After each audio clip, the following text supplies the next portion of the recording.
everyone, welcome to Respawn Aim Fire Spoiler Chat for God of War Ragnarok. We are the Kick-Ass Irreverent Gaming Podcast brought to you by Affable Idiots. As we just mentioned in the title, yes, this is a spoiler-filled chat about God of War Ragnarok. There will not be any non-spoiler section that then turns into spoilers. So if you are here, you're already being spoiled, well, by the screenshot that's on the screen right now, from literally the last shot of the game.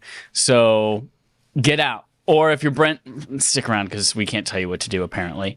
Hi, I'm one of your hosts, Chad Michael Innes, the creator of Sin. I forgot to put something in the middle of the name, so then I got thrown off throwing something at the end. We've got our other co-host here, Adam Gumbert, the lint collector. You know me. I collect lint and kill the gods that produce the lint. Yeah, all that Thor belly button lint. I bet Thor's got a lot of belly button lint. And our RAF regular, who will be leading us today. He's leading the discussion. I'm going to throw it over to you, Alex Kozina, a.k.a. The Boy Wednesday. You could have just made a soup joke. I was 1,000% expecting you to just make a soup joke. That would have been so easy. Got to keep it fresh. Can't become predictable. Yeah, just like soup. Just like fresh soup. Just like predictable soup. All right, Alex, I'm going to officially turn the rest of the podcast over to you.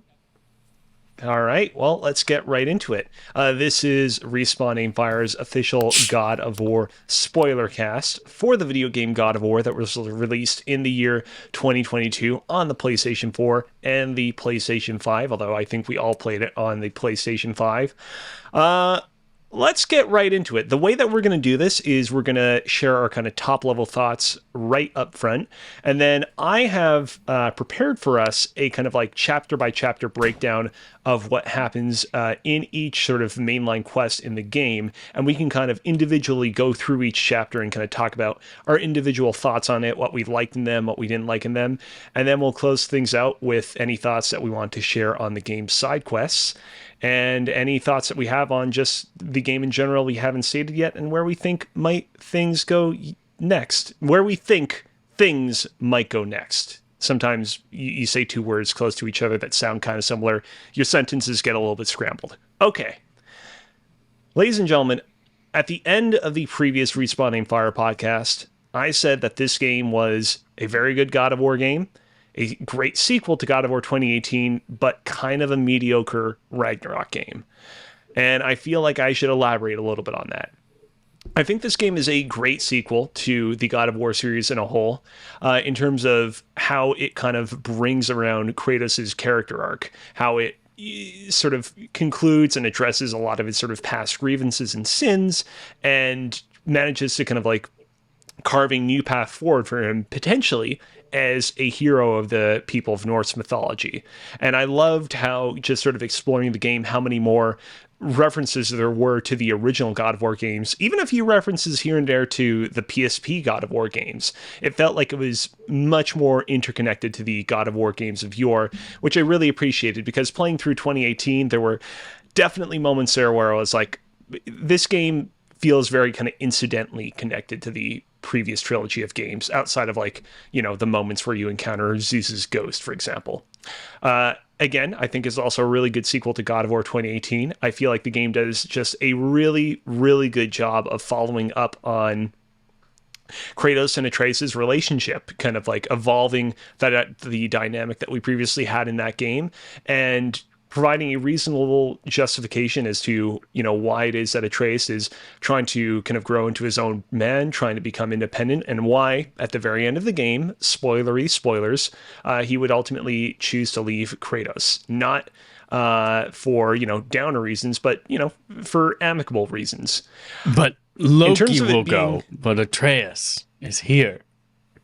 Atreus doesn't leave.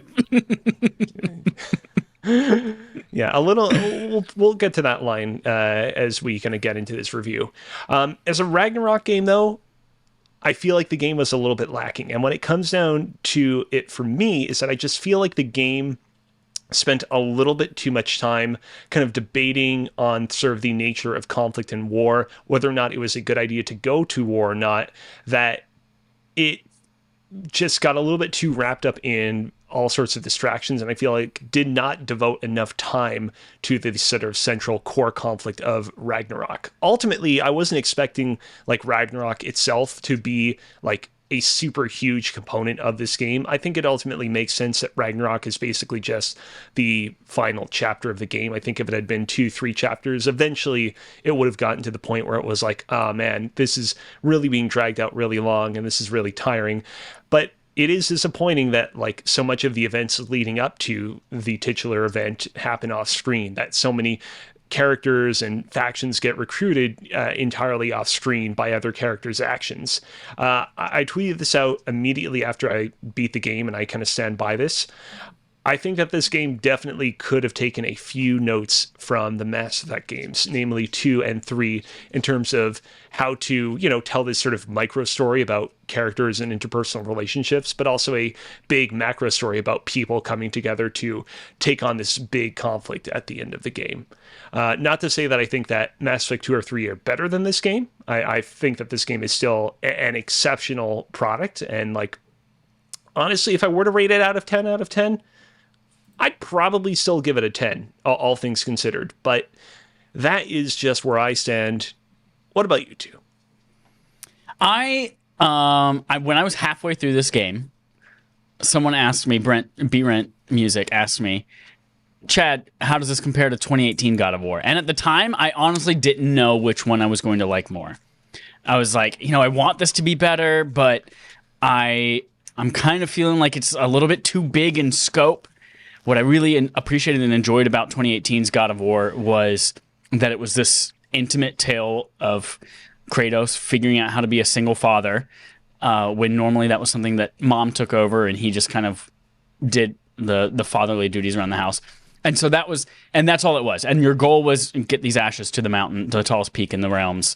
And it wasn't go kill 1,000 things and prevent the apocalypse and all that. So when this one started and it opened up and the stakes were so much higher. It was, the end of the world. Everyone's going to die. There's this Ragnarok thing that's going to destroy the realm. Like all of this was so huge in scale, and there were so many more characters being introduced. I was like, I don't know if I like it as much. I don't know if it's as tight of an experience and story as it was before. So that's where I was like halfway through the game.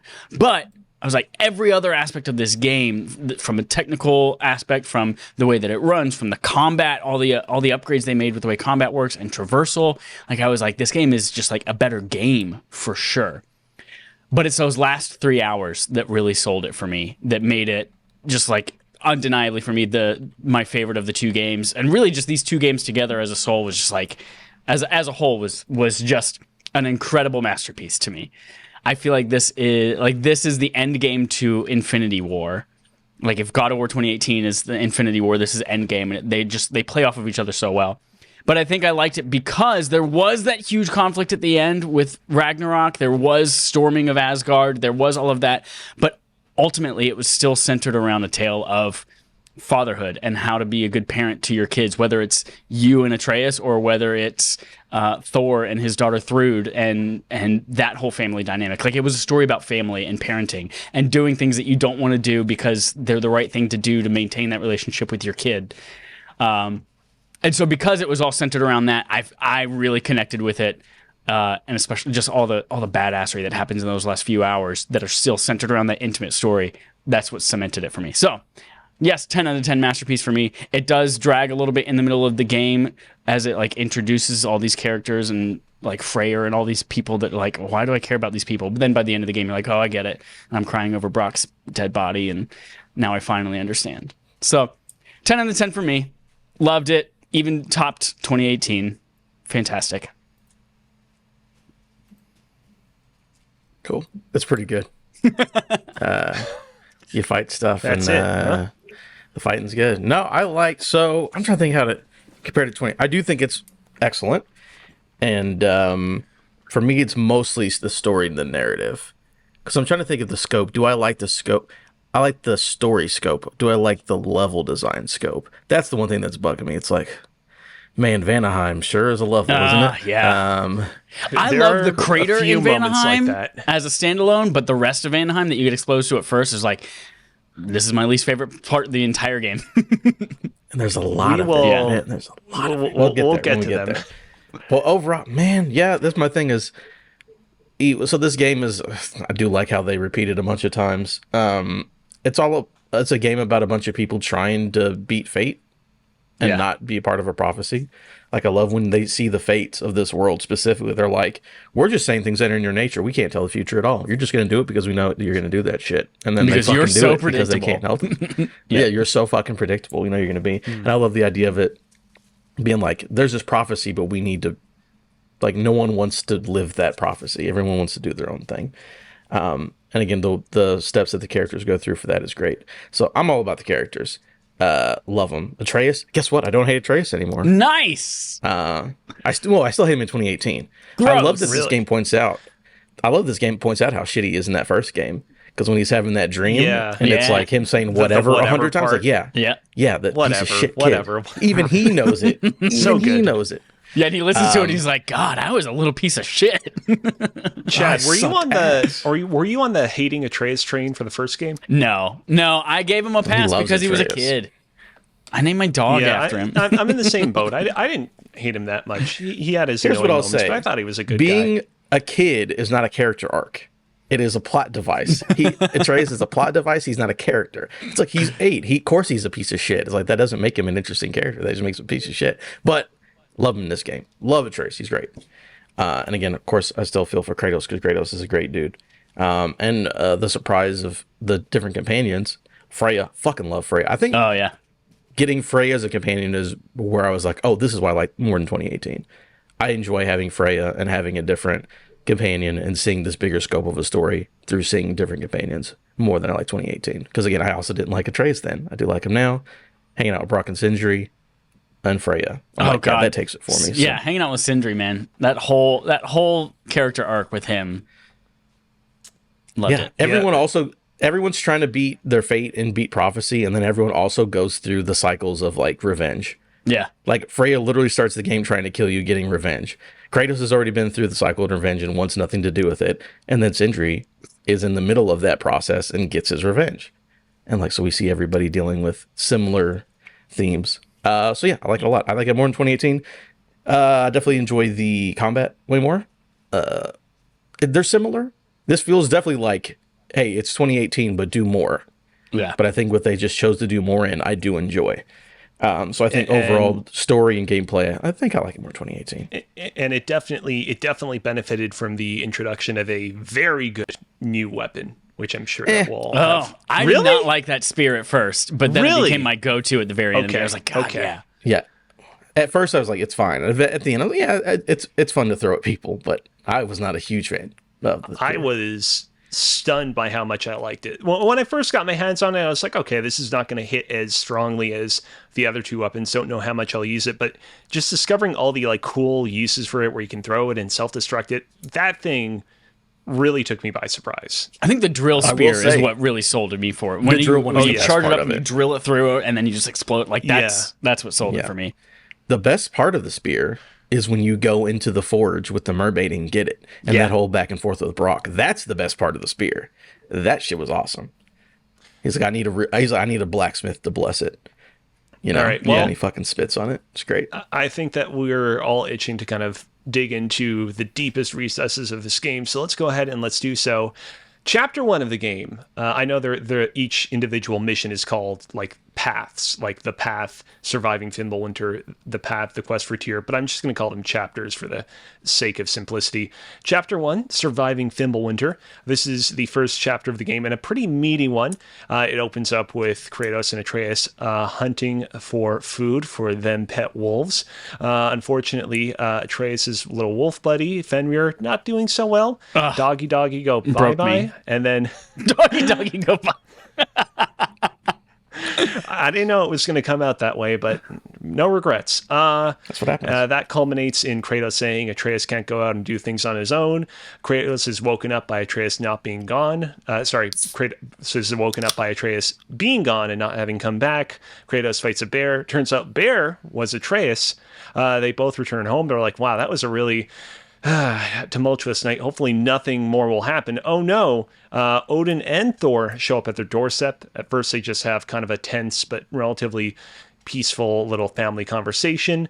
Kratos says no. Thor knocks him into the air. They have a big epic showdown, and they decide, you know what, it's time that we head over to Brock and Sindri's house in the realm between so that we can get our bearings and figure out what's next.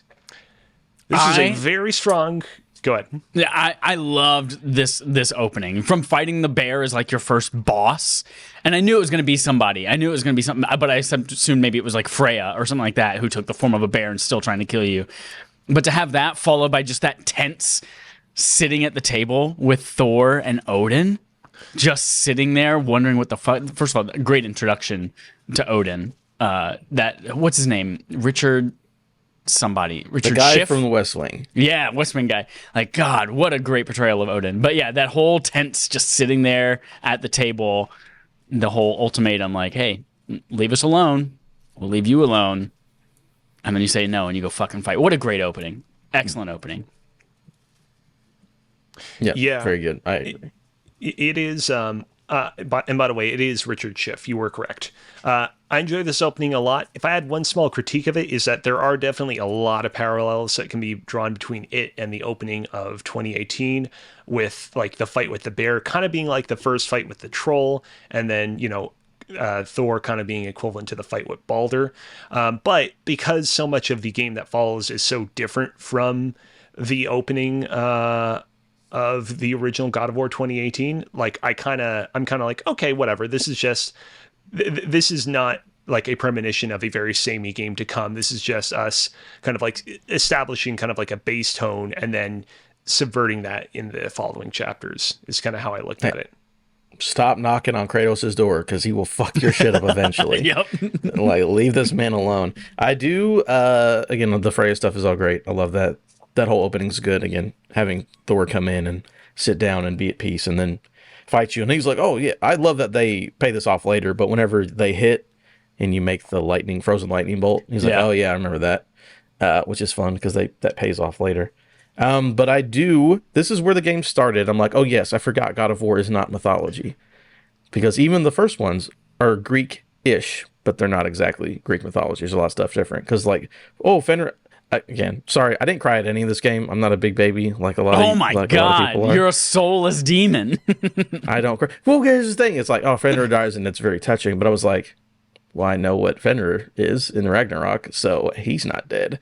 So I saw that coming a mile away. But I think it's really cool how they turn the mythology on its head, especially with Fenrir and the Snake Boy. It's like...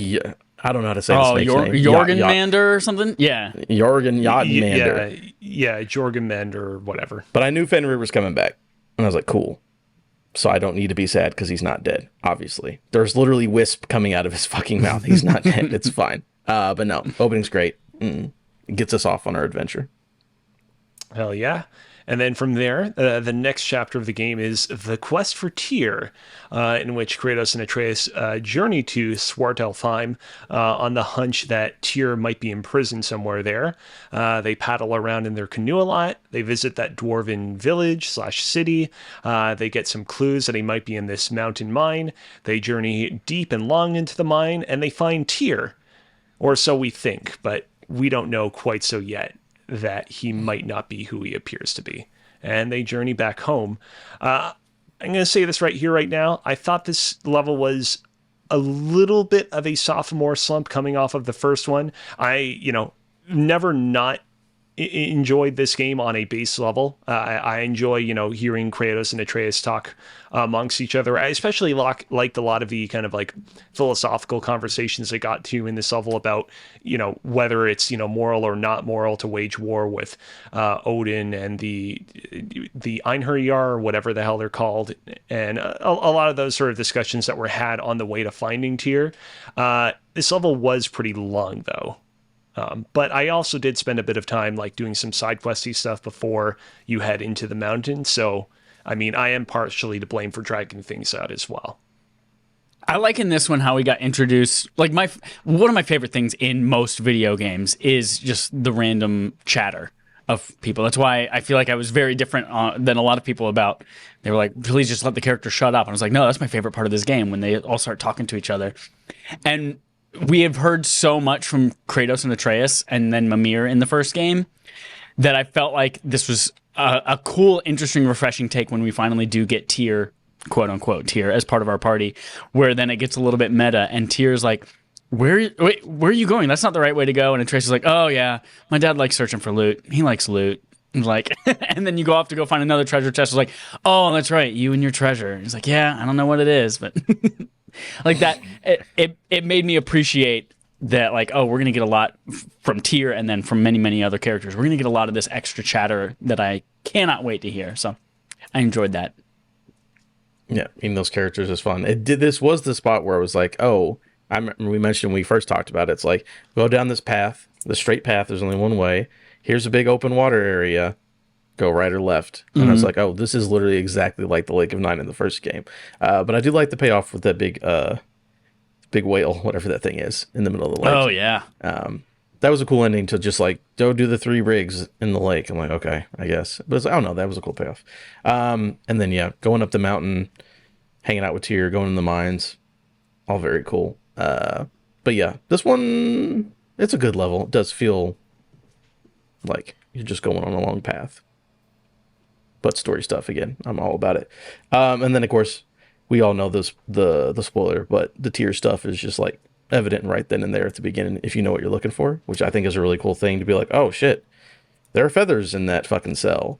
He literally calls him Loki instead of Atreus at all times. The subtitles are literally Tyr's doesn't have the umlaut over the Y. That is, cool if they do release a New Game Plus mode for this game, I'm probably not going to replay it that way, but I will at some point in the future when I have another, month off or so, replay the PlayStation 4 version of the game, and I'll definitely Let's get that platy. Definitely will keep. Yeah, got to get that platy bird. Definitely will keep track of those little hints and details there, because I was. Did you notice that stuff right away, or was that stuff you? No, I didn't notice it at all. Oh, I was going to say that's why I fucking hate subtitles. They spoil shit. Like, no, I had no idea at all. I was like, why? I mean, when it happens, I was like, what the fuck is going on? Oh, okay. But no, it's just a thing that if you noticed, it's there. Yeah. I will say, like, when we did find Tyr for the first time, I was sort of scratching my chin being like, this feels a little bit like, even though this was a very long chapter, it still feels a little bit easy how easily we were able to find Tyr. Like, you'd think that Odin would imprison him a little bit more with a little bit more difficulty. And I feel like I was able to kind of self-justify to myself, well, I mean, Tyr is such a pacifist. Odin probably didn't see fit to like put a lot of tender care into hiding him, because he figured, well, if he is found, it's not like he's going to be able to do much damage. And, well, I was certainly wrong on that account. All right, well, jumping from there, Chapter 3 was Old Friends, which was our first introduction into the game to journeying solo as Atreus. This is a chapter where he returns to Midgar with Sindri's help.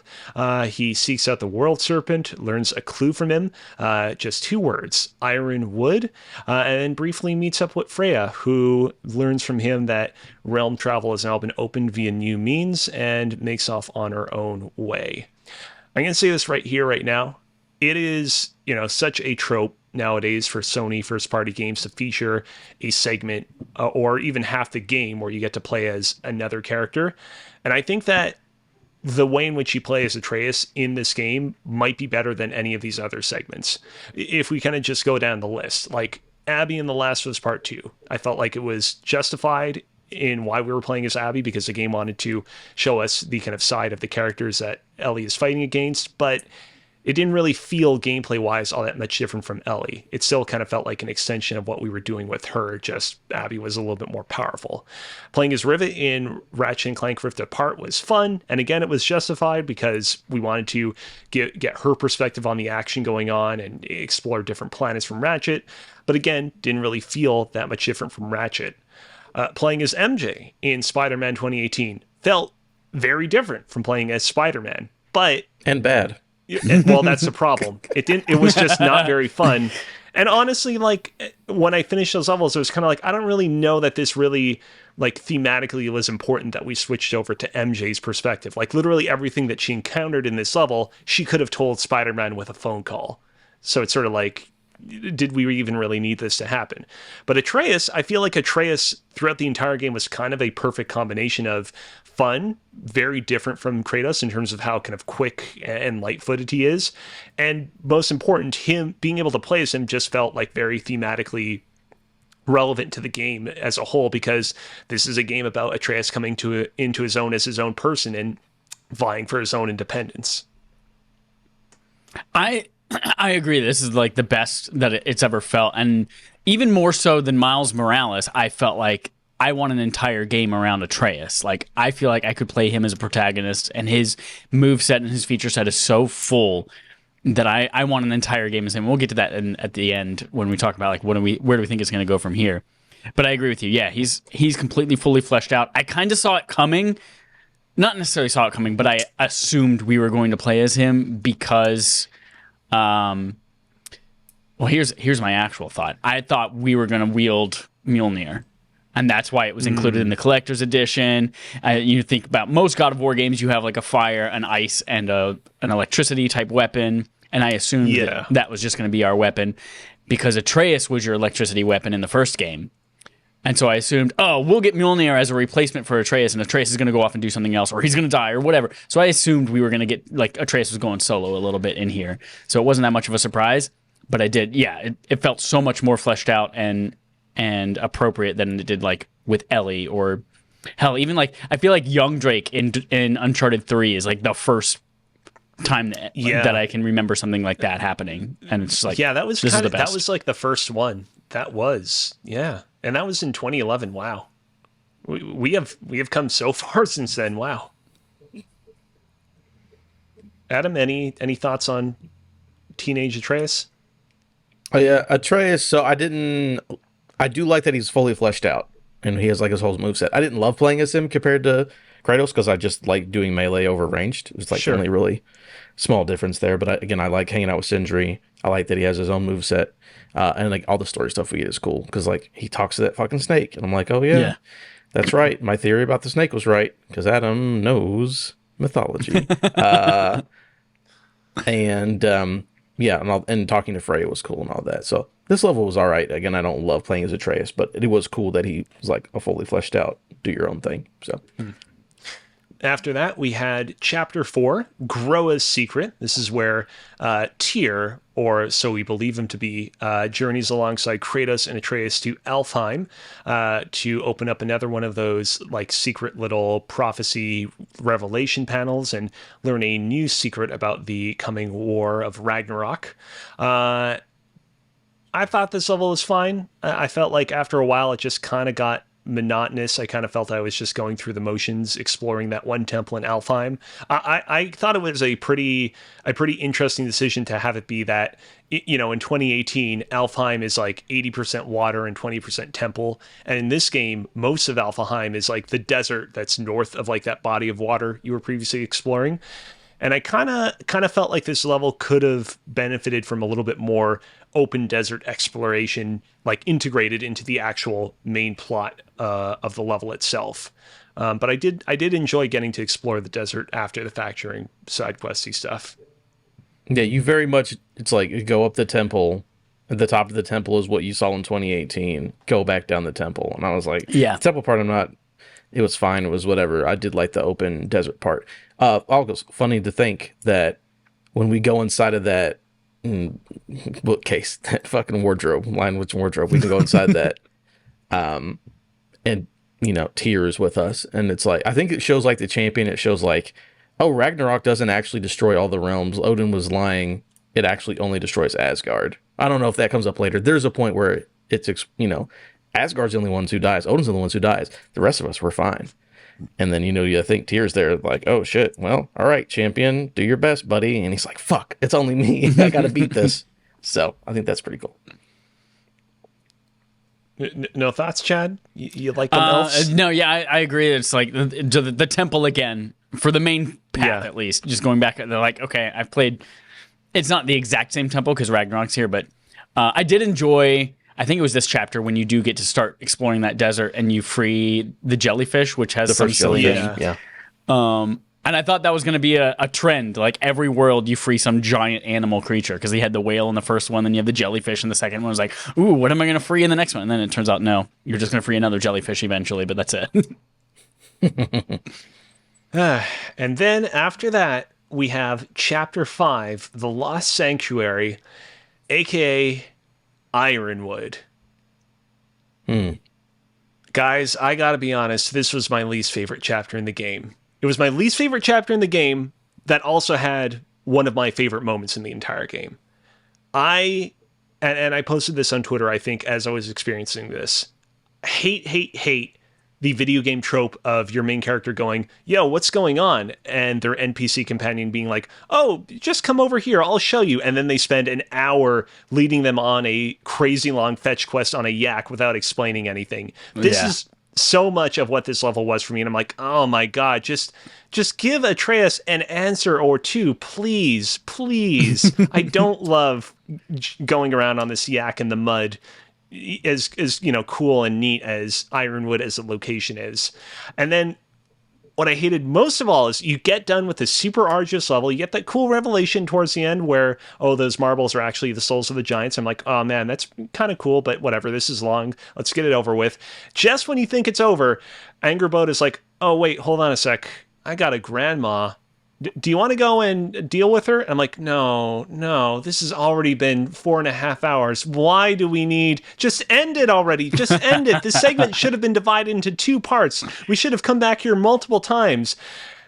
And against all odds, that actually culminates in, honestly, like my favorite boss battle in the entire game. I thought that the boss battle with Angerboda's grandmother, I forget her name, was actually genuinely kind of brilliant. I thought it was a really clever take on like these old kind of like old school fairy tales of like, oh, you got the giant protecting their house and you have to defeat them or outwit them or outsmart them. Even though that whole segment felt a little bit extra, honestly. Yeah, that definitely got compared to the rest of what we've been doing so far, it got strenuous to go through that so slowly, collecting fruit and just like, oh, I'm here to tell you what you are and who you are, but I'm not going to do it yet. But that is, I believe, the first time where we get to like harness our powers by turning into a wolf. And that was that was badass. I loved that. Ate that shit up. Stuff's good. Yeah, the walk around the yak is whatever. I love Angerboda. I think she might be one of my favorite characters. Again, if you know Norse mythology, you know her and Loki are good time buddies. So buddies. You've hinted that you know quite a bit about Norse mythology. Obviously, I feel like we got everything in the game that we need to know about Fenrir. Like in Norse mythology, what exactly is Angerboda's deal? Angerboda she's mentioned as Loki's mate, and she's the mother of beasts. So she's the mother of Fenrir. She's the mother of Jotun, whatever, the big snake, and she's the mother of the person who rules over hell. So the Loki, bird. Hela. No, the bird. Yeah. Well, Hela. Yeah. So basically that's Loki's wife, baby mama, whatever you want to call it. And Fenrir and Snake are his children. But this game changes it around where it's like he creates the forms that they are in Ragnarok, but he doesn't he doesn't birth either. Anyways, but he is their father in normal Norse mythology. In this, he is their creator, but he's not their father. But that is the girl that he's with. So that's interesting to have there. And I also just love how she's like going through prophecy. She's like, hey, I'm not in this story, so there's nothing I can do about it. And then of course she breaks prophecy too, and she's at Ragnarok and she does her own thing. But yes, that is Fenrir. That's the mother from Loki's kids who kill everybody in Ragnarok. All of Loki's kids kill everybody. So that's why he's so important. Fenrir is the one who kills Odin in Norse mythology, and the snake is the one who kills Thor. So interesting. But in this, he gets punched back in time instead. Yeah, we'll get to it. So I do like though that snake in Grandma's basement. Yeah, that's the world snake. I didn't. Right. You know what's wild? I didn't even put that together until it was called out to me by the characters in the game. Like I even saw He doesn't him look and so like, old. yeah, I didn't even notice Yeah. then when they called that out. And it was much later when they like explicitly said it in chat. And I was like, oh my god, I can't believe I didn't realize that. That's so fucking cool. That snake that we put a giant into becomes Jormungandr. It's cool. Would have loved if we had seen that snake at least one point, like in between it starting out as like a small snake and it evolving into full like Jormungandr status. But we'll get to there as we kind of barrel closer towards Ragnarok. Before then, we have Chapter 6, The Reckoning. This is where Kratos manages to re-find Atreus after he leaves Ironwood. Kratos and Atreus battle a Valkyrie. That Valkyrie is revealed to actually be Freya, who has managed to regain most of her strength, but not her ability to travel between realms. They travel with Freya to Vanaheim, and after a fight with Nidogr, they manage to break her curse, preventing her from doing so. At the start of this podcast, you guys said that you didn't really love Vanaheim all that much. I actually didn't really have much of an issue with this level in particular, except I didn't love how much time we spent with Brock at the beginning of the level. I thought that the double reveal at the beginning of the level of Atreus realizing, oh shit, I accidentally teleported myself to our old house and not Sindri's house was great. I loved him stepping through the portal and confronting Kratos because, like, we've played as Kratos in so many other games, you know, taking on all sorts of people. We have never, until this point, played as somebody who Kratos is confronting. And I thought that just realizing, like, oh shit, we are face to face with this man that we know can, like, split our neck in a second was so good. And I thought the reveal of Freya being this Valkyrie that has come to kill us also so good. But the moment that Brock popped up on screen is like, hey, you guys ready to go to Vanaheim together? I was like, oh no. On the previous episode of the podcast, actually, I think it was not the previous episode, but the episode before that, when I talked about the shit nugget, that's who I was referring to. Talking about Brock. And I, for the record, I feel bad about him dying. I think, you know, he met a very unfortunate death. All that stuff's very sad. But in this level in particular, I'm like, no, get him out of here. And I was so happy that he was only there for like the first third of it. Aw. Yeah, that is. Oh, well, just real quick, Chad. Again, I think that is my favorite part of.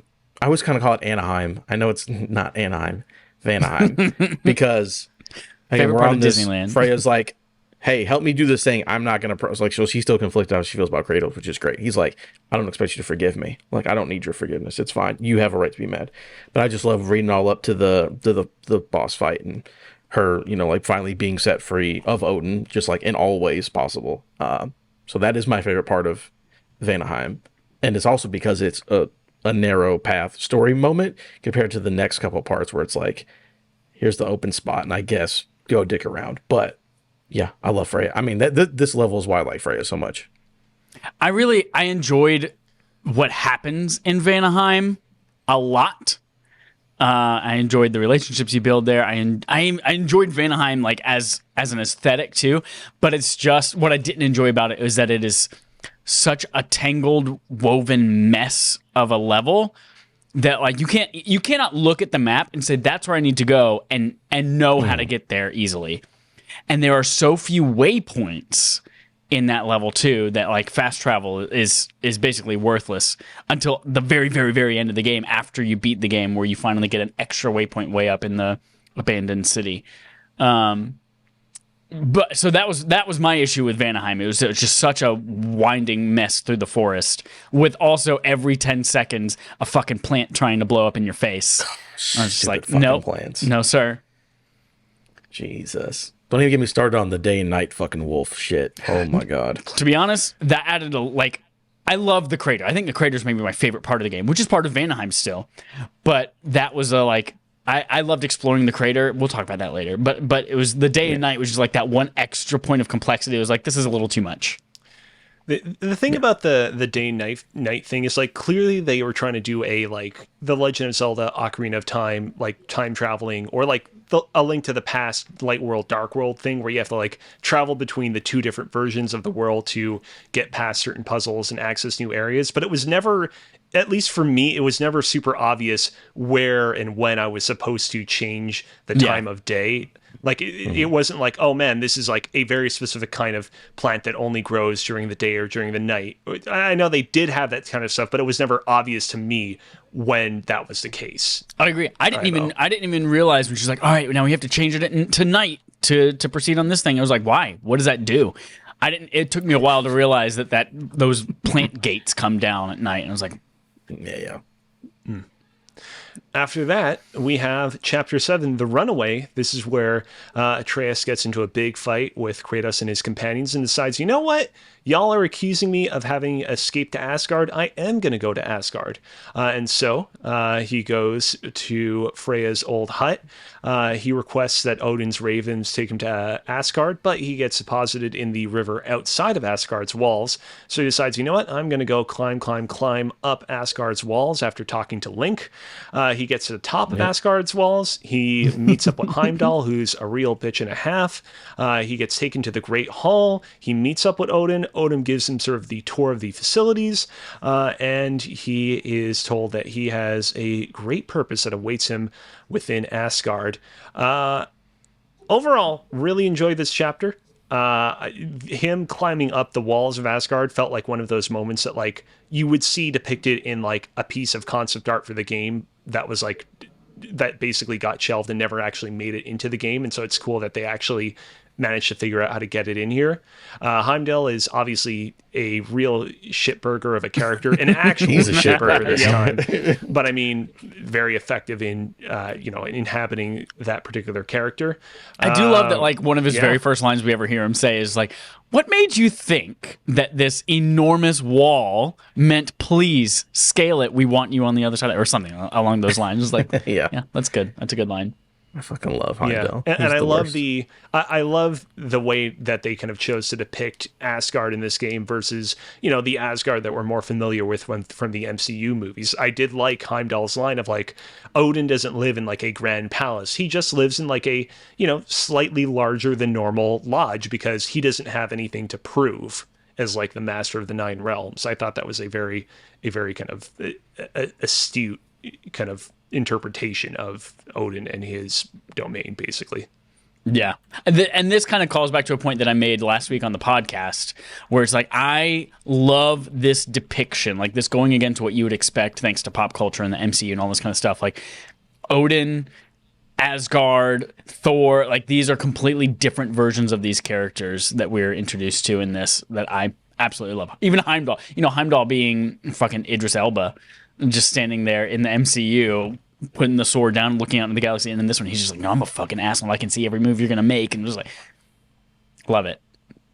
Kept it fresh. Cool. Even though I didn't know the lore, I just knew a little bit from what the MCU told me. It's still fresh for me. She does pretty good. Tells you a lot. Yeah.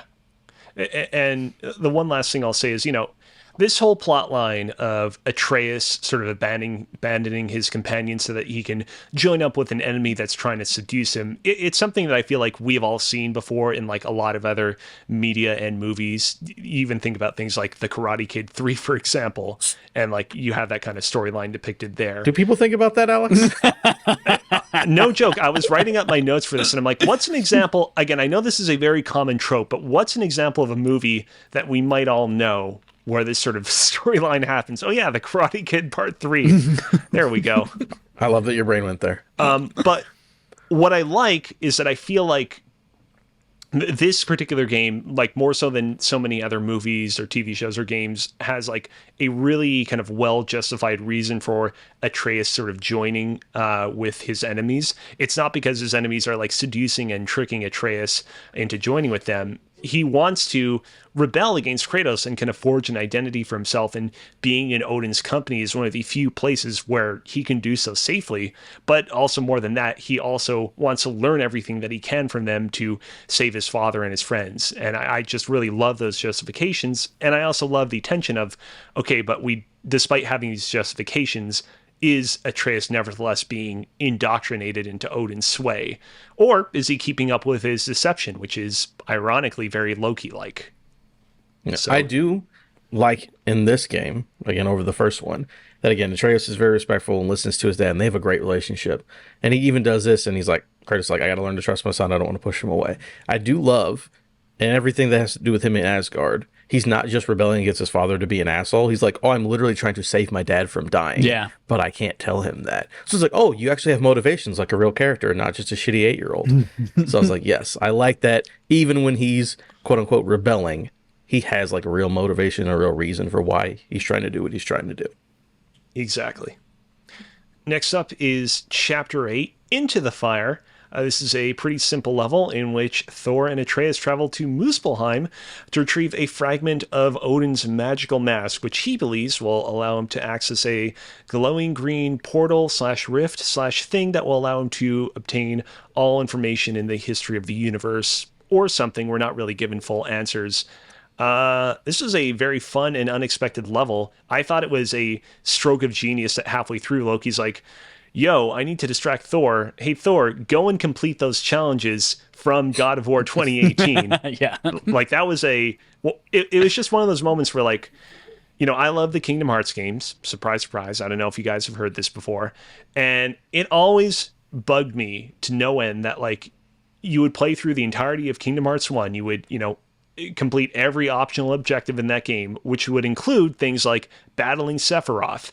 And then you get to Kingdom Hearts 2, and Cloud's like, yo, Sora, are you familiar with Sephiroth? And I'm like, oh yeah, I'm familiar with Sephiroth. We battled him at the end of Kingdom Hearts 1 as an optional boss. And Sora's like, nope, never heard of him. I'm like, oh, god damn it.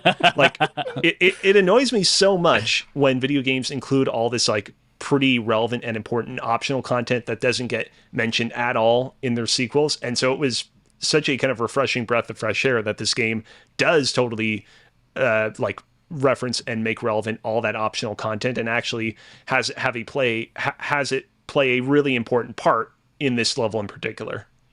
Yeah, they mention all the Valkyries and everything. Yeah, they're like, you did all the content in 2018, and that's the canon. Yeah. I love this one because it gives a little bit of a, like, it sets up Odin's why. Like, why is Odin doing what he wants to do a little bit? And he's like, you get the mystery behind why his eye is gone. He's like, well, I looked into that little crack and now I don't have an eyeball. And that's about all we get.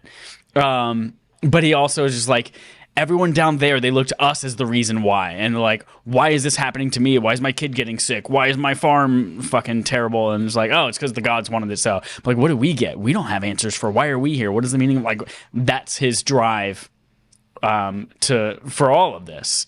And he needs answers like the people look to him for. So I love that we get introduced to that. You know what I love about that too?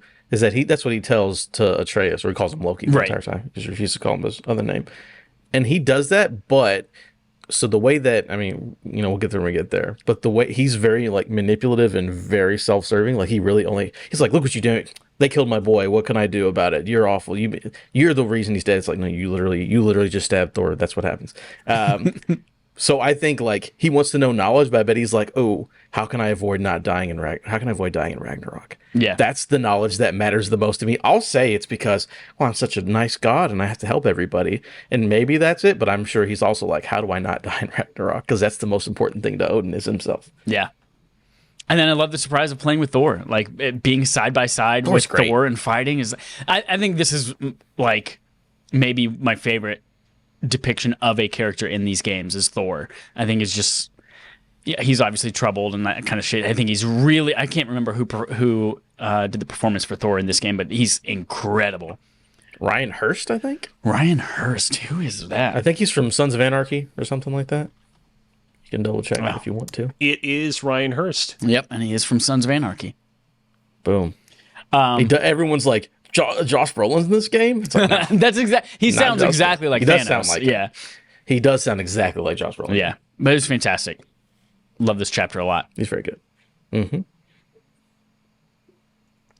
All right. Get to hang out with Angrboda again too. That's fun. Yeah, she shows up a little bit there, which was nice. From there, we have Chapter 10, Forging Destiny. This is where... No, wait, hold on. We skipped over a chapter. Chapter 9, The Word of Fate, which is where Kratos and Atreya go to search out the Norns to try and figure out how they can avert the slow-moving disaster that is Ragnarok that they are all heading towards. What I loved about this level is how so much of it felt like a callback to God of War II, which, if you remember, was about Kratos going and seeking out the fates from Greek mythology so that he could kill them and change his fate. I love the idea that Kratos, is out of options. He's not very knowledgeable about Norse mythology, but he does remember last time around when he was in a God of War sequel, he seeked out the fates of Greek mythology. And so he's probably like, well, maybe I can seek out the fates of Norse mythology this time. Maybe things will work out the same this time. I love that. In his head, he's like, I remember God of War 2. Yeah. Pretty much. Pretty much.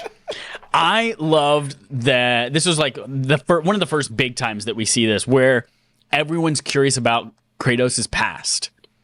We're like, tell me about. I heard Mimir is constantly saying, there's rumors that you battled so and so and that this happened. Is that real? And he's like, I'm not going to tell you.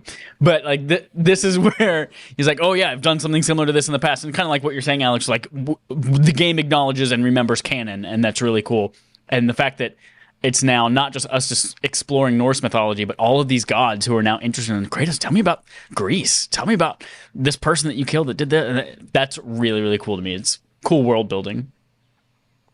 Yeah. Tell us about your homeland that doesn't exist anymore, apparently. Like, Right. Yeah. Apparently Greece doesn't exist. Yeah. Gotta say, they could be mean sometimes to Kratos. I remember there was one conversation where they were talking about what food they miss from their childhoods. And Mimir's like, oh, I miss haggis and all this like English food. And Freya's like, oh, I miss like honey with, what is it, like honey with porridge or something like that. And Kratos is like, I miss olives. And Mimir's like, what the fuck is an olive?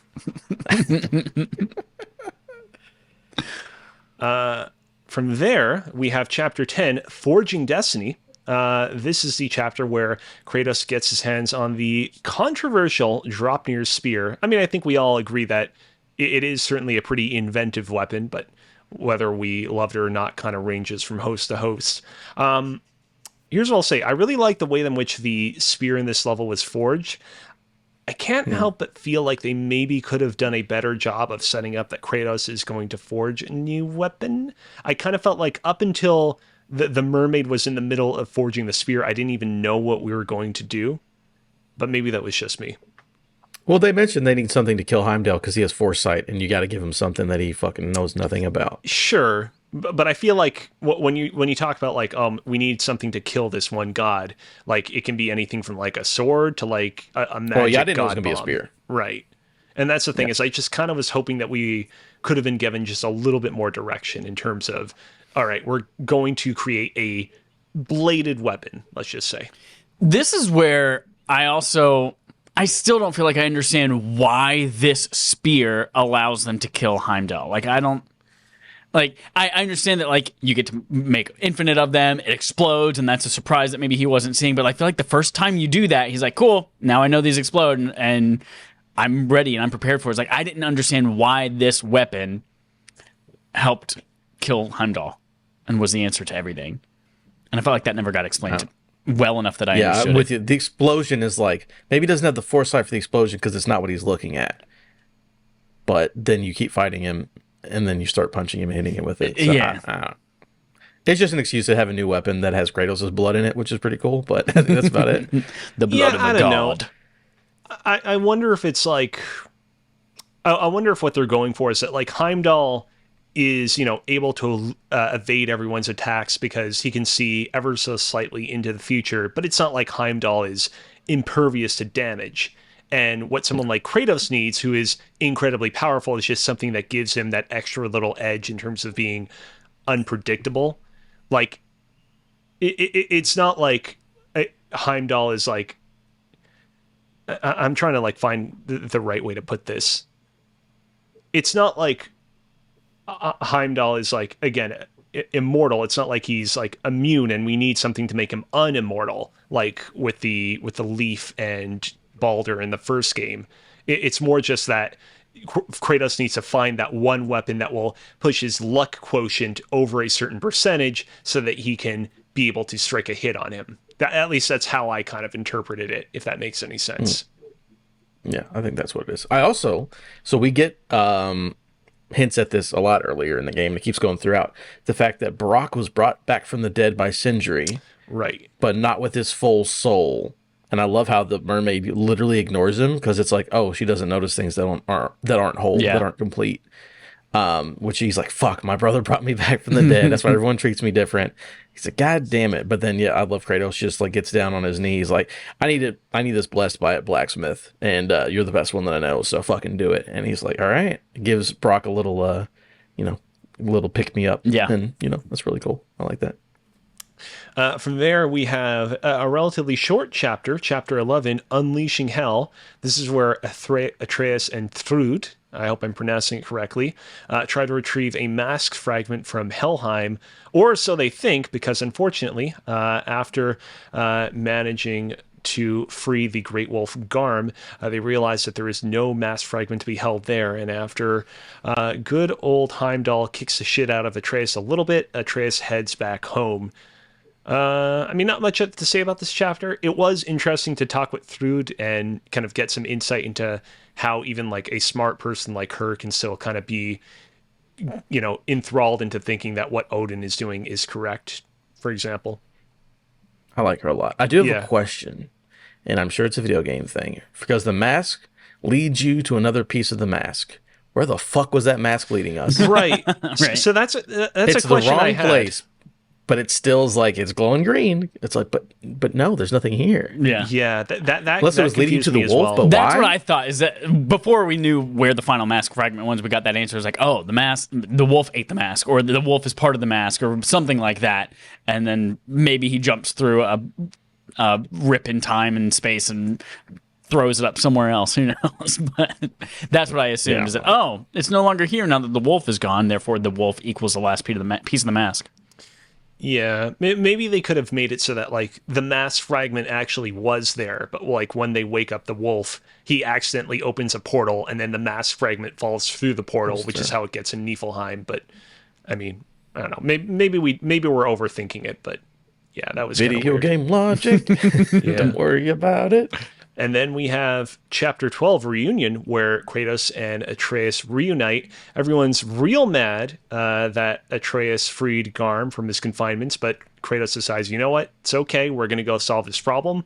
They go to Hell. They fight Garm. They think he's dead, but he keeps coming back and back. And so Atreus has a brilliant idea. What if I take Fenrir's soul and put him into Garm, and he can become our trusted big dog ally? And so they do just that. No, there's Big Fenrir. There he is. I recognize this big boy. Did you know, Mr. Norse mythology, did you know that this was how Fenrir was going to come back into play? Like, did you predict, Garm is going to become Fenrir via this, like, soul stuff? Well, yeah, because we knew the soul of Fenrir was in the knife, because Angerboda's like, there's a soul in there. Did you know at that point? I didn't know it was Fenrir's soul at that point. Did you know at that point? Same. Well, yeah, well, because the first time we saw a soul, it was Fenrir. See, I I thought maybe it was Mom, because they had the knife on Mom's pyre. That he takes it off in the beginning of 2018, and I was like, oh. Her ashes got spread. I thought it was the other son of Thor, the one that Atreus kills, because we do see Atreus stab him with the knife before he kills him. How great is that throwaway line from Odin? Like, yeah, those guys were pieces of shit. So like They sucked. they were gonna die anyway. Get those guys out of here. Because Odin's a piece of shit. No, the minute I saw Garm's eyes, because they make a point when you're in Ironwood, like, oh, all these animals don't have souls, and when they don't have souls, their eyes are white. It's like this big wolf, his eyes are white. Fenrir's soul's in the knife. Fenrir's a big boy, so put two and two together. Yeah. That's and cool way for him to give birth to his son. Another cool thing for me to pay attention to on my next playthrough. I will say this: the conclusion of them pacifying Garm by turning him into Fenrir was a cool, pleasant surprise. However, after that happened, I was shocked that Kratos and Atreus weren't immediately like, "Okay, we now have a giant wolf who we command and who we can use to open portals to anywhere and any place. Let's use that." Like, did they explain why they didn't do that? I don't know. I guess they were still trying to figure stuff out. I don't know. I guess they don't know that Fenrir, again, because it doesn't matter because it doesn't happen. They don't know that the prophecy would be that Fenrir gets killed, because there's no prophecy about how Odin dies. So they wouldn't know, hey, Fenrir kills Odin. So maybe I don't know. They're just like, hey, our big boy's alive. Let's send him home, and we can figure something out later, I suppose. Yeah, I don't know. I feel like they could have leapt on that a little bit more. This was one of my favorite parts of the game because this is where you see Kratos take a big step in the way that he treats and respects his son. And like earlier in 2018 and even earlier in this game, like when Atreus does something dumb or fucks up, he's like, "How could you be so stupid? You got to stay safe. You got to like." And this one is like everyone else is freaking out. What? This wolf is going and it's tearing the whole world's gonna fall. And he's like, he made a mistake. We're gonna fix it, and we're gonna fix it together. Now let's go. And I was like, that. I'm just getting goosebumps thinking about it now. Like that was a big character moment for him. He's like, Dad, I got an idea. He's like, all right, I trust you. Go for it. Yep. Doesn't argue with him. He's like, go for it. You got it. You know what you're doing, kid. And also, it's great. Of course, in the moment where he's like, "What do I call you?" And Atreus runs and embraces him. Another really good moment too. I have photos of. By the way, if anyone's watching visually, OBS wants to only. I have 219 fucking photos that this is supposed to cycle through, and it wants to come back to this one photo. And so I'm manually like clicking through photos to try to show something different, and then it keeps snapping back. It's like, God damn it! So yeah, I have photos of all of these great moments too that you just for some reason can't see. Thanks OBS. Gotcha. And then from there, we have Chapter 13, Creatures of Prophecy. This is where we return to everyone's favorite realm, Vanaheim, so that we can rescue Freyr and company from some very bad people of Odin. And eventually, via some side questy stuff, discover the crater. So I feel like I've not really talked about the crater all that much. I like the crater too. I like some of the story stuff that happens there.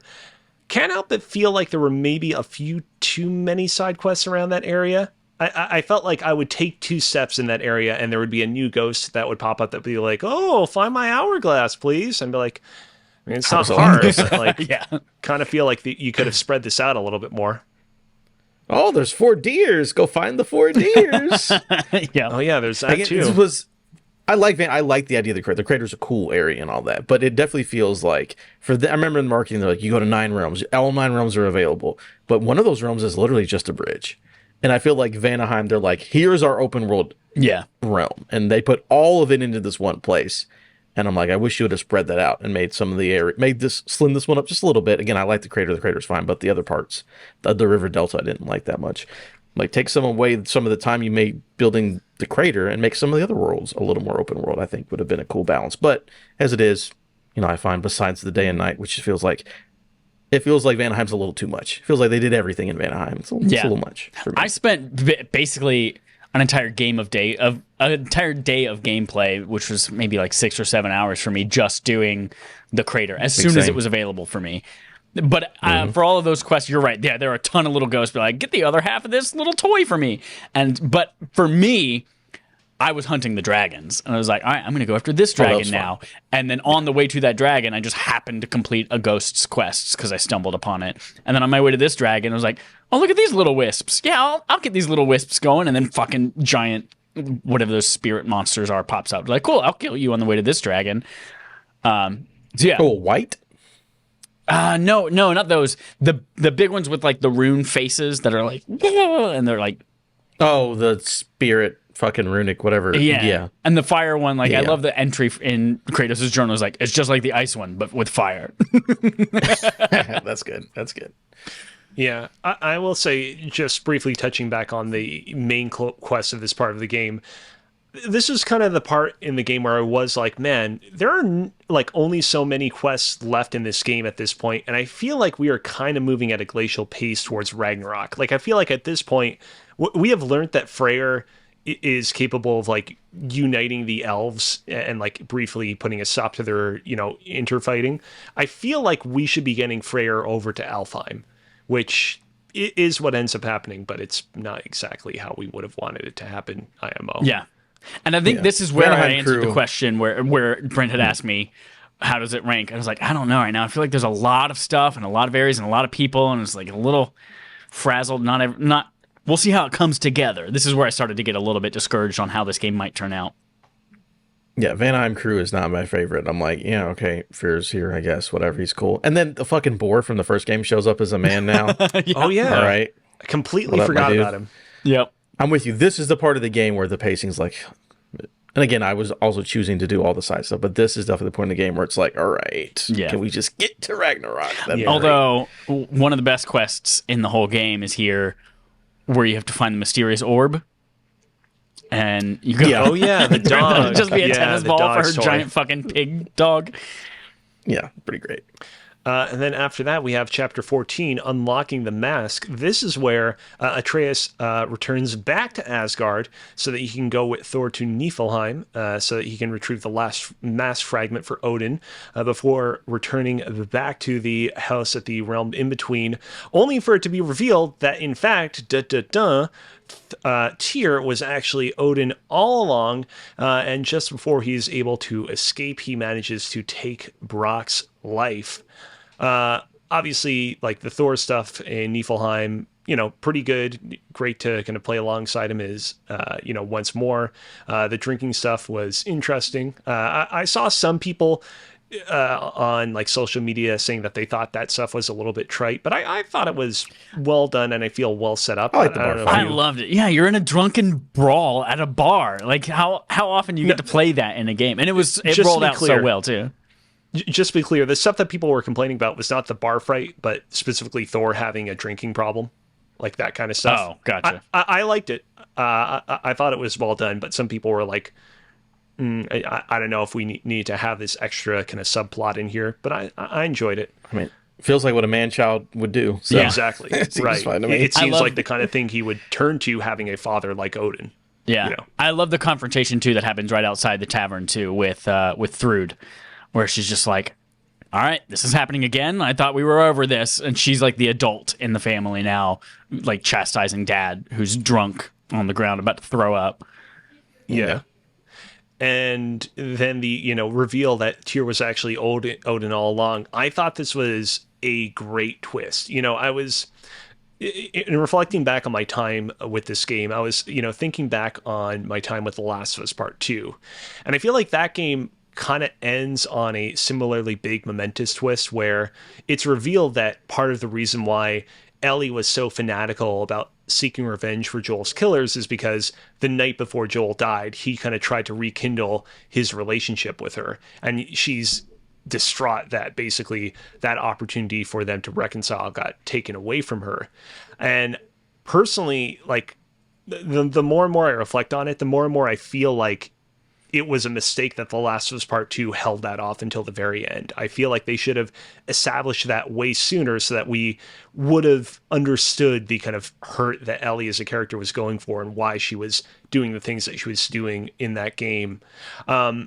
This game, the twist of Tyr secretly being Odin is like kind of on the same level as that in terms of importance, but I feel like it doesn't really kind of like mess with the kind of like overall kind of motivations sort of characters or like attempt to do some like last minute retro conning kind of fixing of why characters were sort of doing certain things. All it really does is it just serves as a great surprise and like serves to kind of help further justify the logic of, why things have been going so far in this game. And again, ties into, Odin not wanting there to be any war, trying to kind of lead Kratos and Atreus astray and kind of lull them into this idea that it's better to try and seek peace instead of war. There are two things about this chapter, one that I hate, one that I like. One, I hate that this is what Niflheim became in Ragnarok. Like Niflheim was where I spent so much time in 2018 doing it was basically, a roguelite inside of God of War with the mist and all that kind of stuff. And I fucking loved it. And so I was so pumped to return to it to find out then it's just a tree of ravens. And then this one tiny section that you explore with Thor. So I was like devastated that Muspelheim made it in, but Niflheim didn't. And so that bummed me out. But what made up for it was when Loki / Atreus smashes the little rock that Sindri gave him to come back, and Kratos was waiting there the whole time. And I think slightly later in the thing, they're like, "You mean you were just waiting there for me the whole time? You weren't? I assumed you'd be off, exploring or finding treasure and all that kind of stuff." And I think it was Mimir who said, like, "No, he's like word to shit for you the whole time." It's like, oh, that was another big moment for Kratos as a dad, just developing a little bit. Very cool. And Brock dying. Yeah, again, I'm not a And Brock, crybaby. yeah. But I was like, damn, Odin. I cried. Asshole. I'm a little baby. That was a good twist. Yeah, that You're was a good. baby? Yeah. Hey, it happens. There's babies in all of us, you know? Yep. There are babies in all of us. Wow, Just like that's skeletons. a box quote right over there. God of War Ragnarok, there are babies in all of us. And then from there, we have a pretty short chapter, chapter 15, Hunting for Solace. This is where Kratos and Atreus go back home briefly, try to hunt a deer, realize that they're running away from their problems, and so they return back to the house in between the realms and basically coordinate how they're going to reunite the people of all the realms so that they can take on Odin's forces at Asgard. I really loved how much the first half of this level was a throwback to that very first mission in the original God of War. I'm still really curious what is going on with that one particular elk that they were hunting, because it had that elk. That was the same elk that they were hunting in the previous game, right? Because it looked almost identical. No, they killed the one in the first game. Did they? Yeah. Because Atreus had to stab it, and he was real upset about it, and Kratos goes to pat him on the back, and then he chooses not to. Oh, right. Close your heart to it. I'm trying to think. Yeah, close your heart to it. And there was a callback actually in this particular chapter of close your heart to it too. Okay. I think I might be conflating the deer that you fight in the first game with the troll that kind of emerges out of nowhere that I know Atreus also gets real angsty around.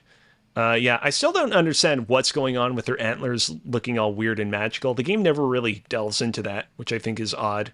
Yeah. There was a second one in Vanaheim I saw that had those magical looking antlers. And I was like, oh, fuck, did I miss a winter deer or an autumn deer? And I was like, oh, no, it's just a regular deer. It just has magical antlers. Yeah, that's weird. We've already touched on this, but it is a little bit disappointing that the chapter concludes with everyone being given different tasks about how they're going to unite the peoples across the realms. And it's like, we're not going to actually go to Elfheim and see the light elves and the dark elves make good. We're not going to actually get to go to Helheim and see what's his face, Mimir, rally the troops of the undead to fight on their behalf. It was kind of like, I will say, after the last section being in Vanaheim for so long, I was like, you know what? We can fucking fast forward through this. Yeah. Sure. And we get to go get Surtur, which is the most interesting thing out of all the allies you need to go get. So, sure. I'm like, cool. I don't disagree with you, Adam, about the game kind of fast forwarding things a little bit at this point. I like the game being we don't want to outstare welcome anymore. I wish that some of the other chapters leading up to this one, in retrospect, had been about the stuff that this chapter sets up to happen off screen, basically. But jumping on to what you were just saying, next up, chapter 16, The Summoning, which is where Kratos and Atreus go to Muspelheim to turn Surtur into Ragnarok. It's kind of this is a pretty sort of simple and straightforward chapter, but again, it is kind of a lot more what I expected this game to be like, going to different realms, meeting up with people, being like, hey, will you join our cause in taking on Odin at Ragnarok? And I thought that Surtur's whole little story about him not wanting his love of his life to die and wanting Kratos to turn him into Ragnarok via this hackneyed way with his blades of chaos was actually pretty cool. And the final boss fight with the Valkyries at the end was pretty cool too. This was, I think, my favorite chapter of the entire game. Really? As soon as I beat, first of all, the Spark of the Earth, or Spark of, or whatever it's called, that place where that arena. Yeah, that arena where he takes you and he asks you to stab him in the heart, and he turns into the monster that's gonna help them in Asgard. That is one of the coolest fucking environments I've ever seen in any game. But then you fight two Valkyries, and your son's a bear, and you're fighting alongside your bear son. I literally, after I beat that fight, I texted the group chat and I was like, I think I just fought the coolest boss fight I've ever fought in my life. And it's amazing. They do that hero pose when he's a bear, and then Kratos is just like... Again, I've got screenshots of that could play if OBS was being nice, but yeah. Maybe. Yeah. I no joke, I took a screenshot of that exact moment, and I posted it when I beat the game too, Adam. Sorry, Chad. Yeah. Well, real thanks. good. Cool. Thanks. Real good. Yeah, I will just say real quick. I'll give both of you credit, actually. Okay. Chad and Adam, thank you. Thank you. I also again, Surtur's Atreus is like, hey, you have to meet up with your wife and combine, whatever that means, to make this big monster. Sex. He's like, how about this?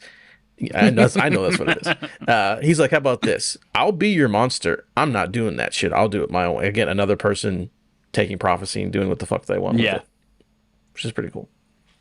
And from there, we have Chapter 17, The Realms at War, a.k.a. all hell breaks loose because they bring Ragnarok to Asgard. Lots of stuff happening in this chapter. I'm just going to say right here, right now, that I loved the kind of dilemma that they faced where they're like, oh shit, if we kind of let things go as we were originally planning them to go, a whole lot of innocent people are going to die. So we're going to have to kind of hackney a less kind of brutal way into Asgard. Didn't love some of the ways that they hacked their way into there. I kind of felt like the whole entire game we've been hyping up how at some point Ragnarok, the manifestation of Ragnarok created from Surtur, is going to find this weakness in the walls of Asgard and he's going to use it to break through. And I didn't love how ultimately that just ended up being them finding this one glowing section of the wall and being like, all right, Sindri, do your thing, and then Sindri just immediately destroys it. I kind of feel like they could have made that thing a little bit more of a moment of like, all right, we have all these clues. How can we like figure out the solution from these clues and what it is that we're supposed to do? I enjoyed that twist because it became, I think all of our game was leading up to that point where Sindri hits that thing, breaks the wall, kills a couple of people of the Midgardians, and then we realize, fuck, this plan's not going to work. And instead, it now becomes about how do we stop that monster we let loose? Like, how do we stop Surtur and the giant monster that's going to cause Ragnarok? And we got to buy as much time as possible so that we can do this a more efficient, with fewer casualties. Like, so I kind of like that there was a twist there where we've been preparing for this, but now that we're here on the battlefield and we had a wrench thrown and everything, we got to figure out a different way to do it. I thought that was really cool. Sure. Also, shout out to the soundtrack during this whole section. Oh, yeah. It's hot. Oh, before that, I don't want to stop you guys. Again, the whole scene in the tent is fucking, that's really good. Oh, yeah. Like, I'm sorry I glossed that over. It's just there's so much in the game to cover.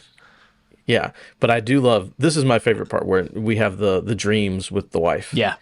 And this, it all culminates in this one. She's like, hey, like, you know, take care of Atreus, do the whole thing with Atreus. And that fucking song, that might be better than the theme whenever they touch their heads together. In his dream, ooh, that song hits hard. But I love, he's telling that story about like, you know, the old man asked for death to come, and then he's like, wakes up dead, you gotta tell me it later. It's like, oh, is Kratos like, says he's fucking tired of fighting, he's like willing to die here. But then, of course, we get that later. But I do like the whole tent scene where we get, you know, all the emotional stuff and the payoff about the wife dreams. Even just like the small thing of like, Atreus, you're a big boy now. Like, you get your own tent. You need your rest. And they're like, cool, you go, you take off your armor, you hang up your weapons. And then there's just like, Atreus is at the tent door. He's like, can I stay with you? I was like, oh, reminds me when I was a little kid and I'd come to my parents' door and be like, I threw up. Can I sleep in your bed? A big game for big babies inside of us.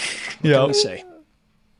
But then, I do, just in general, I like how, like, our Sindri's pissed because fucking why wouldn't he? Again, he's the one going through the revenge arc now. And I love how every time he shows up, he's just fucking pissed. Yep. And just like, let's fucking kill him and get this shit over with because I fucking hate all of you. What I love about it is like the reveal that like up until this point, we've kind of looked at Sindri as kind of being, you know, this comic relief character. He's always so obsessed with everything being sanitary around him. And I love this sort of reveal that like actually Sindri is like super duper strong and can like really fuck people and fuck shit up. But like he just chooses not to be that kind of person until he was tipped over the edge by Brock's death. I thought that was really cool. I love too that the whole trope of him just being like the most cleanly person for an entire game and a half, and now he's just like covered in blood and dirt and shit, and he's like, I don't give a shit anymore. Let me explode this entire city. Yeah. And then we get the battlefield scene is cool again. Fenrir's there with Angrboda. She's like, I'm doing my own prophecy. And then young Snake is there, and it's like, I'm not old yet. You'll see me in 2018. I'll be old. And then, everyone shows up, and we have the big battle, and everyone's there. This is cool. Before we actually get to the house. Yeah. Kind kind of wish we had been a little bit more up close with the kind of snake fight with Thor. When Thor blasted the snake back into the past, I was like, oh, okay, I see what's happening there. I understand that. It just kind of felt a little bit. It didn't feel as consequential of a moment compared to the way that I felt like the first game hyped it up to be. But I mean, there's so much kind of going on in this last chapter that it's like, I can kind of forgive it for being like, look, that happens. We got it. We check that box. Let's get on to the next thing. Yeah. I mean, think how hard you have to get punched back in time. Yeah. Holy shit. I forgive it because the rest of the pacing from here on out was perfect.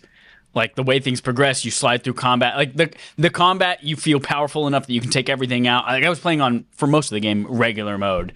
And I didn't die until the final part of Odin's battle. So I was just like, everything through here was just, it was so well paced. And again, the music driving you forward the whole time. So like, I was okay that we didn't have to take any extra time than we needed here because it was just progressing at the exact perfect speed that it was supposed to. Yeah, once you break down that wall and you're going down the hill, it's like, yeah, it's fucking gets going. So, you know, talking about Odin and Thor, how did you guys feel about Kratos' fight with Thor and Kratos prevailing over Thor? Because immediately after I beat the game, I was chatting about it with a friend on a Discord server who had also recently beaten the game. And he was like, you know, I didn't really love Kratos surviving the end of the game because I feel like it would have been better if he died. I was like, you know, I like Kratos surviving the end of the game because I like the stuff that they set up at the mural at the end and him becoming a hero, which we'll get to in a minute.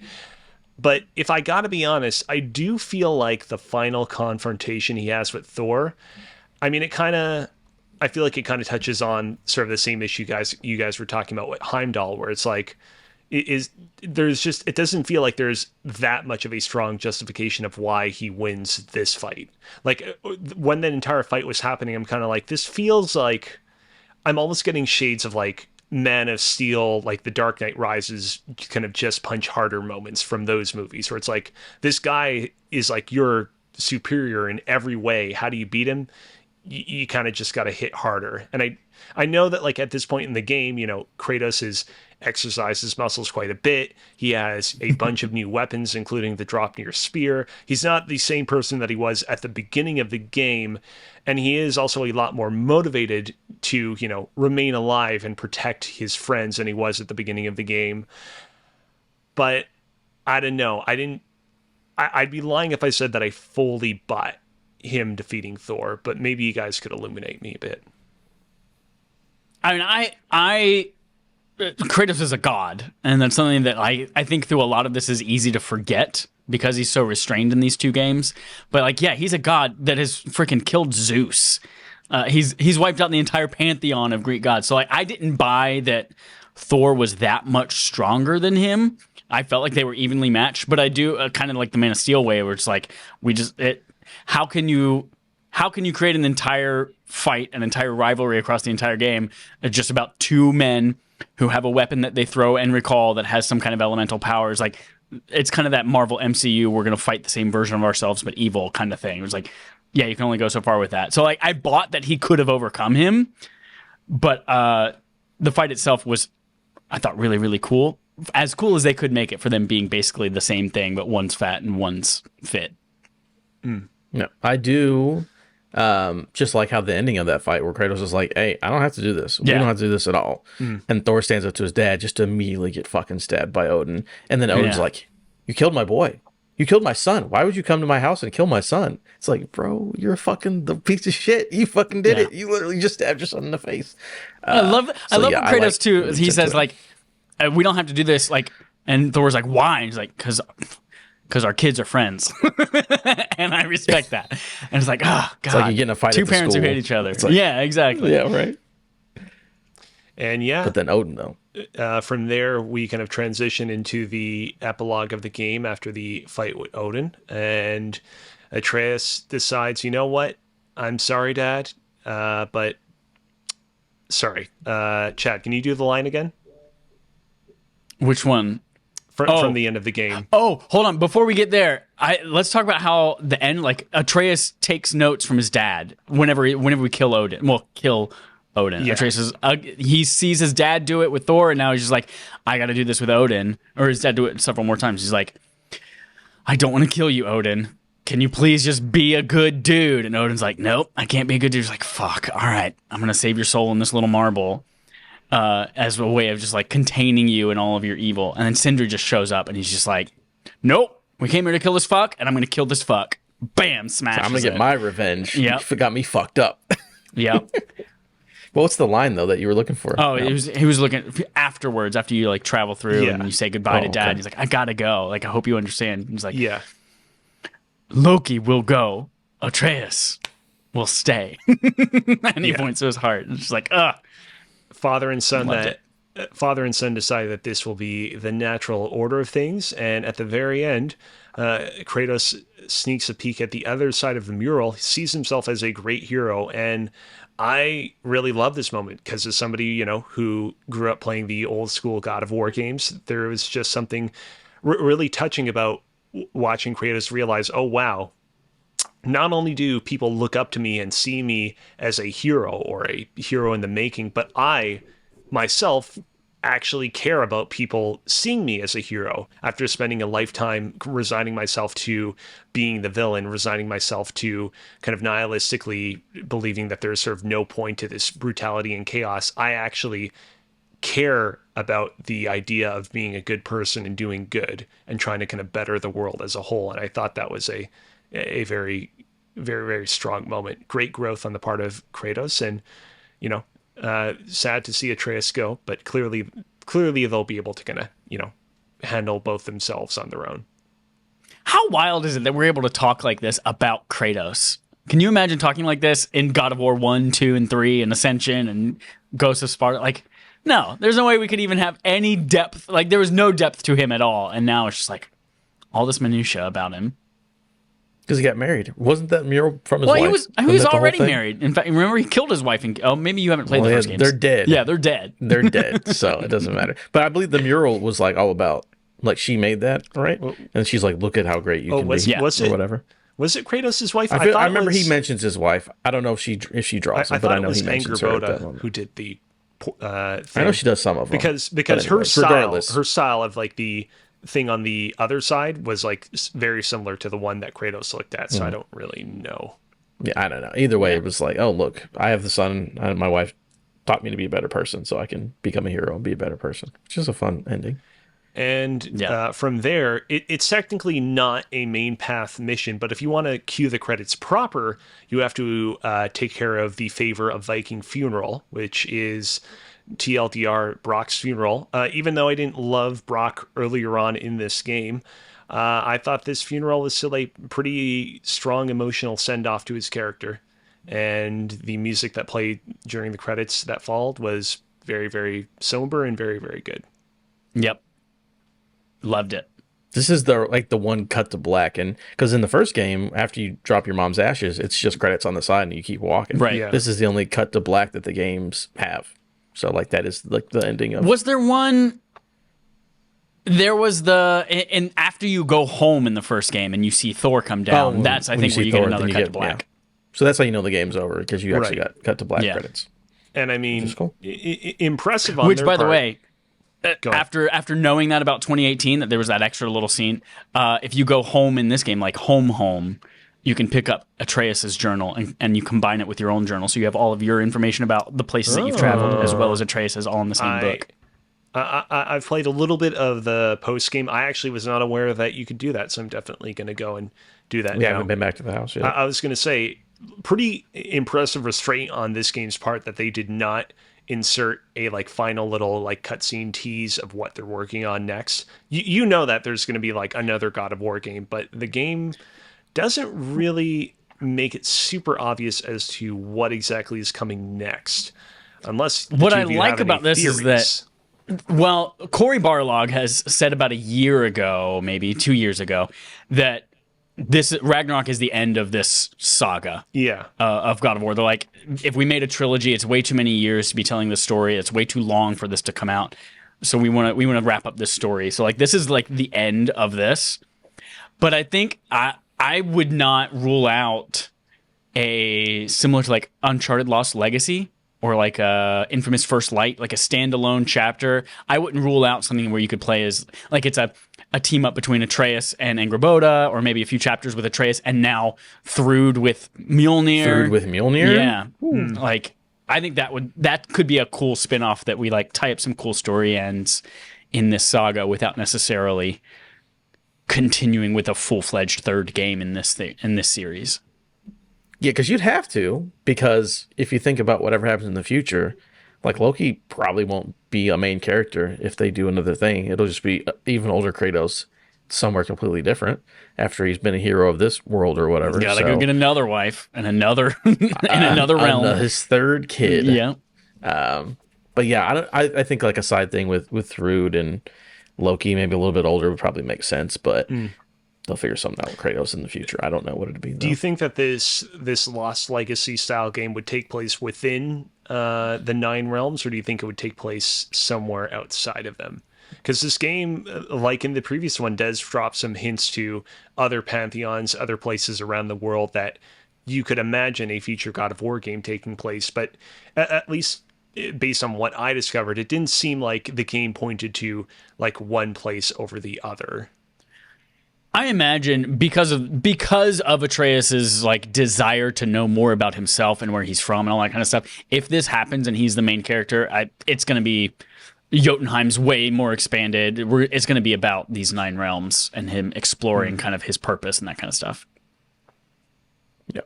Yeah, I would agree. There was again, go ahead. I know it's a meme, but Kratos fighting Jesus does sound funny. It does. Maybe. Yes. I mean, Jesus and Abraham and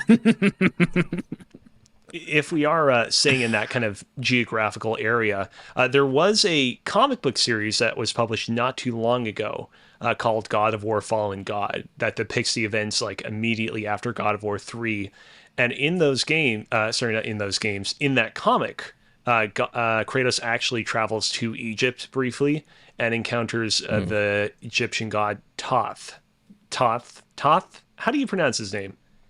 no idea. Haven't played Assassin's Creed Origins in a while. Couldn't tell you. He encounters Thoth. Sounds like E.T. the extraterrestrial. That when I hoe say it over like there. That. Hey. Anyways, would be interesting to see them eventually mosey on there, but you know, I have to imagine it's probably going to be quite some time before we see the big next kind of section of the God of War saga unfold. And so, yeah.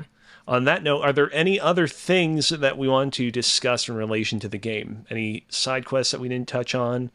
I got one line of dialogue that's fantastic. Again, Go for it. Sitting in a boat with Mimir, and because I remember when we first played as Atreus and he tries to punch through the chest and he can't do it because he's a weak little boy. And it's a really funny moment. And he has to use the arrow. And when you're in the crater, he's like, Dad, like he's like, what's up with the god muscles, man? How does this work? And Mimir's like, when you reach a certain age, you will get god strength. He's like, Thor doesn't have to work out. That's why he's a big old chunky boy. It doesn't matter. You'll get god strength. If you want the physique of a god, that's what you got to put work into. So I like that because he's like, Baldur's like fucking skin and bones. He's like, yeah, but he's a god. He doesn't need to work out. But if you want to look like your daddy, you got to do some work. Was this? But you'll still be strong as fuck eventually. When was this? Because I don't seem to recall ever encountering this line, and now that I'm in the post game, I don't think I can. I was just That was somewhere where you were playing as... Was it in the crater? Yeah, yes, I guess after you flood in the river in the crater, and it's just a random line that pops up. But yeah, he's like, when do I get strong? Because like all gods are super strong. It'll happen. But if you want to get buff, you got to work out, which I thought was But yeah, Trace, you definitely missed it, Alex. But Trace has to be there. Absolutely. Yeah. Because now the end is all Freya, so. I feel really bad that I missed that line because I do love that little bit of like world building. Like, hey, nobody ever really addresses this really obvious aspect of these games. Can somebody explain why everyone is so freakishly powerful? That's kudos to you for pointing that out to me because yeah, I completely missed that. Yeah. Because when you're in Ironwood and you like lift the columns up, and Angrboda is basically doing all the lifting. She's like, yeah, like I'll get my giant strength eventually, but my grandma gives me this food that makes me stronger as a kid or some shit like that. I don't remember, but yeah, the kids are weak. You turn 18, all the god strength comes, all of it. Kind of in the opposite direction from the God Strength stuff, but not exactly. A small little moment in the game that I really, really loved was the meal that Kratos and company have shortly after they first reintroduce Tyr into their house. Thanksgiving. I loved the moment where Kratos is like given this bowl of like gruel or meat or whatever it is, and he's like, how is Kratos going to eat from this bowl of food? He just takes a knife and just stabs it in the meat, just puts it in his mouth. Eating his sausages. And I'm like, yeah, I mean, I guess that's how Kratos from Greece would eat a bowl of meat. I guess that's appropriate. I love those little moments of like, what is it like for Kratos to do this very mundane thing that we would otherwise never see him do? Anything? There are two side quests that one I just want to call out because I didn't really understand the gravity of it until I read this article on pushsquare.com. But you guys remember the endless campfire with like the rainbow smoke and the couple, and you collect the different ingredients for their. Is this anywhere you saw like the green heart with the runes in it? It's in the Lake of Nine. Yeah, it's in the Lake of Nine. Campfire is. You might not have found it. It's just up on a big hill, and you get to collect ingredients. Anyways. Yeah, you have to go collect ingredients from like 4 different realms. But that whole thing, apparently, there's a couple at Santa Monica, Sam and I forget his name, Josh, something with a J. Jake, Sam and Jake at Santa Monica, and they wanted to put something in the game, and it was originally just going to be like a heart with runes for their name somewhere in the game. And then in 2020, Jake died. And so Sam was like, he went to one of the directors or something like that. Was like, can we still put this in the game? And the director's like, we're going to make it a quest. So this whole thing is just about exploring their because they like to cook and share food and all that kind of stuff. So this whole quest is a tribute to Jake, who used to work at Santa Monica and was Sam's partner. There's a specific spot in Vanaheim where you see like S and J or like the runic versions of their names surrounded by a heart. And like a big heart I guess that's So a reference that's to where that the side quest. Yeah, every time you see that, there is an ingredient somewhere nearby that you have to pick up. Okay, I guess I haven't unlocked the side quest yet, and I guess once I do that, that's where I'll have to go. It'll Got it. pop up. Got it. Yeah, you'll find a campfire in the Lake of Nine that has rainbow smoke, and that's where it starts. It's the eternal campfire. Got it. The other side quest, Alex, I don't know. You mentioned you haven't finished all of them yet, but I assume you did this one for the platinum. Have you gone to the prison? For the record, I don't have the platinum yet. You don't have the platinum yet. Okay. Yeah, but have you been to the prison? This is the official Respawn and Fire spoiler cast. You can go ahead and spoil it. I'm going to get to it in a matter of hours from now, so it's fine. Have you been to the prison in Niflheim yet? Oh yeah, I've been there. Gotcha. Yeah, so like So good. you actually get to discover Tyr, and you're like, oh shit, you've been here the whole time? Or actually, not the whole time. He was in the Asgardian prison that then ended up in Niflheim afterwards. But yeah, actually discovering Tyr. Because I assumed once we found out that Odin was Tyr the whole time, I was like, oh fuck, Tyr really did die. And he was Tyr was like, dead. Fuck, all these prophecies were right. He wasn't alive, and it was all a trick. I was like, oh no, he was just in that Asgardian prison. He acts completely. I mean, of course, he's not the same person, but he's just like, the fuck's going on? It's like, oh, Ragnarok. Odin's dead. We've done the thing already. He's like, oh shit. Well, yeah, here I am. And I will say I did like the little explanation that Mimir gave of like, Tyr had to be alive for Odin to impersonate him. This whole prison was for him to be able to hold captive all the people he impersonates, because that's how the magic spell works. I thought that was like a smart little bit of writing. Yeah. All right, I think that's it. Would you guys recommend this game? I don't know. I think you might want to wait until it's on a little bit discount. Yeah, no, definitely. 10 out of 10. Get it now. Play it twice. Get 2 platinums. Even though we all had our collective ups and downs over the course of this game, the game is still like a real accomplishment. And I think that you're definitely a lesser gamer for not checking it out. I said it. Ooh, shots fired. Whoa. Yeah, no, it's wonderful. Yep. Thanks, everyone, for listening. Thank you, Alex, for leading this whole conversation. Excellent. Hey. I loved it. Thank you.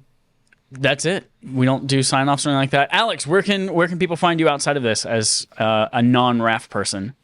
Of course, you can find me, as always, on Twitter at Alex Kozina. However, I also joined a little platform called Hive Social, and you can find me over there at Cozy Bear. My plan is to still stick to Twitter for as long as I possibly can, but if things go kaput on the Bird website, you can join me on the Bee website there. Dope. Adam, do you do a live play podcast? Oh, I do an actual play. Actual I play, don't know that's what a what it's live called, play is. I'm messing with you. Yes, I love Misfit Rolls D&D podcast where you have fantasy stuff and wild times. So yeah, Wild Misfit Rolls Times. on Twitch, and Isle of Misfit Rolls is a podcast. Check it out. Wild times, wild times. I love it. All right, everyone. Catch us on our normal episodes Sundays on twitch.tv/affableidiots or on demand on Tuesday. And that's it. We're done. I'll play the theme song from God of War one more time on our out.